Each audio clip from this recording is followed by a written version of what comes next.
नमस्कार, मैं ललित प्रजापति और इस वक्त का सबसे बड़ा सवाल बना हुआ है कि क्या मिडिल ईस्ट में कुछ बड़ा होने वाला है? क्या पाकिस्तान कोई बड़ा गेम चेंजर बनने वाला है? पाकिस्तान कोई बड़ा गेम करने वाला है? पाकिस्तान का इन्वॉल्वमेंट अचानक से क्यों बढ़ गया है और वो भी खाड़ी के एक देश में बढ़ा हुआ है? ये हम क्यों कह रहे हैं? एक बड़ी रिपोर्ट आ रही है, बड़ी खबर आ रही है कि पाकिस्तान ने सऊदी अरब में 8,000 सैनिक अपने तैनात किए हैं। वो भी तब जबकि मिडिल ईस्ट में इस तरीके का संकट चल रहा है। वहां अगर इस तरह की बड़ी तैनाती, करीब करीब सऊदी अरब में 8,000 सैनिकों की तैनाती हो, एक पूरा का पूरा लड़ाकू विमान स्क्वाड्रन हो और एक उन्नत वायु रक्षा प्रणाली, एयर डिफेंस सिस्टम वहां पर तैनात किया जाए, तो सवाल उठने लाजमी होंगे कि क्या कोई बड़ा खेल पाकिस्तान के सहारे होने वाला है? तो मिडिल ईस्ट में बढ़ते तनाव के बीच पाकिस्तान ने आपसी रक्षा समझौते, जो उसका सऊदी अरब से है, उसके तहत करीब करीब 8,000 सैनिकों की तैनाती की है। पूरा का पूरा एक विमान स्क्वाड्रन है और एक वायु रक्षा प्रणाली यानी एयर डिफेंस सिस्टम भी वहां तैनात किया गया है। क्या इस तैनाती की बड़ी वजह है? ये अब जानकार जानना चाहते हैं जो इंटरनेशनल पॉलिटिक्स पर नजर रखते हैं, जो इस पूरे मिडिल ईस्ट टेंशन पर नजर रखे हुए हैं। रॉयटर्स की खबरों के मुताबिक एक उन्नत वायु रक्षा प्रणाली यहां तैनात की गई है। 3 सुरक्षा अधिकारी और 2 सरकारी सूत्र इस तैनाती की पुष्टि कर रहे हैं। रॉयटर्स इस हवाले से खबर दे रहा है।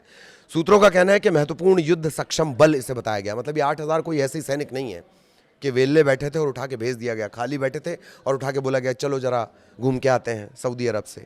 ये बहुत महत्वपूर्ण और वेल ट्रेंड सोल्जर्स हैं, 8,000 के करीब। सऊदी अरब की सेना को समर्थन देना इनका पर्पस बताया जा रहा है। कोई बड़ा हमला होता है, अगर सऊदी अरब पर कोई बड़ा हमला होता है तो ये सऊदी अरब की तरफ से फाइट करेंगे।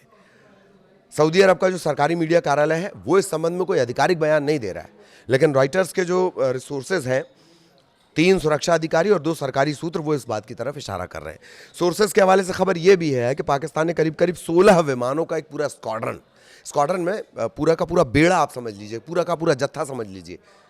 विमान बोले तो एक विमान नहीं, पूरे 16 के 16 ये लड़ाकू विमान है। JF-17 थंडर लड़ाकू विमान, ये चीन के साथ जॉइंटली डेवलप हुए हैं। JF-17 थंडर लड़ाकू विमान, और अप्रैल की शुरुआत में ये पहुंचाए गए थे। 2 ड्रोन स्क्वाड्रन भी तैनात किए गए हैं। करीब करीब 8,000 पाकिस्तानी सैनिक, जरूरत पड़ने पर यह कहा गया है कि और भी सैनिक पाकिस्तान से भेजे जाएंगे। चीन की जो मूल HQ-9 एयर डिफेंस सिस्टम है, चीन का है ये HQ-9, ये भी तैनात किया गया है। खास बात यह है कि इसका जो HQ-9 को चलाने वाले हैं, जो स्किल्ड हैं सोल्जर, वो पाकिस्तानी सैनिक हैं। और खर्च, इसका जो पूरा खर्च रहेगा वो कौन पे करेगा? वो सऊदी अरब करेगा। तो ये रिश्ता क्या कहलाता है? ये तैनाती क्या कहलाती है? ये 8,000 सैनिक क्यों गए हैं? क्या मिडिल ईस्ट में कुछ बहुत बड़ा होने वाला है जिसकी बिसात बिछा दी गई है? ईरान के जो ताल्लुकात हैं, असीम मुनीर जो हैं, वो बार बार, ठीक है पाकिस्तान मीडिएट कर रहा है, पाकिस्तान मीडिएटर है, लेकिन बार बार जो असीम मुनीर हैं वो सवालों के घेरे में आ रहे हैं। कहाँ से प्लान्स लीक हो जा रहे हैं? क्या वो अपनी बात नहीं रख पा रहे हैं? क्या वो प्रॉपर ईरान की बात US तक नहीं पहुँचा पा रहे हैं? इसी वजह से बातचीत में दखल पड़ रहा है, बातचीत में बाधाएं उत्पन्न हो रही हैं। और इनके बीच अगर ये पता चले कि सऊदी अरब में 8,000 सैनिकों की तैनाती ये करने जा रहे हैं और ये भी कहा जा रहा है कि और जरूरत पड़ेगी भाई मुझे बताना, इसके क्या मानी है? सुरक्षा अधिकारी ये बता रहे हैं कि ईरान से संभावित संघर्ष की स्थिति में ये सैन्य तैनाती है और गोपनीय समझौता हुआ है। गोपनीय समझौते के मुताबिक ही ये तैनाती की गई है। जो पहले से हजारों पाकिस्तानी सैनिक हैं, उसके अलावा ये 8,000 हैं। सऊदी अरब में पहले से हजारों पाकिस्तानी सैनिक हैं, उसके अलावा ये 8,000 की तैनाती है। पाकिस्तानी युद्धपोत की भी तैनाती का जिक्र है। ये सब क्यों हो रहा है? ये एक बड़ा सवाल। ये साफ नहीं हो पाया कि युद्धपोत पहुंचा है या नहीं पहुंचा, लेकिन बात इस तरह की सामने आ रही है।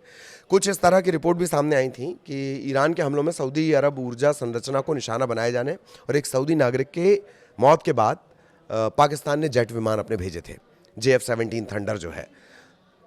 उस समय ऐसा लग रहा था कि ये असंतुलन को बढ़ाएगा, ये डिस्प्यूट को बढ़ाएगा, ये कलेश को बढ़ाएगा, और अभी फिर वही बात सामने आ रही है।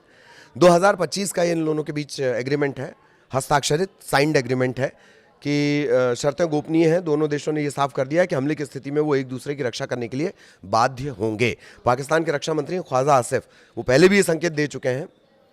और ये जो समझौता है सऊदी अरब को पाकिस्तान की परमाणु छत्र छाया में रखता है। ये भी एक बड़ी बात है। जिसके पास परमाणु हथियार होता है उसका रोला बढ़ जाता है किम जोंग उनको ही देख लीजिए, जब मन करता है वो अपना परमाणु वाला ब्रीफ केस दिखाने लगता है।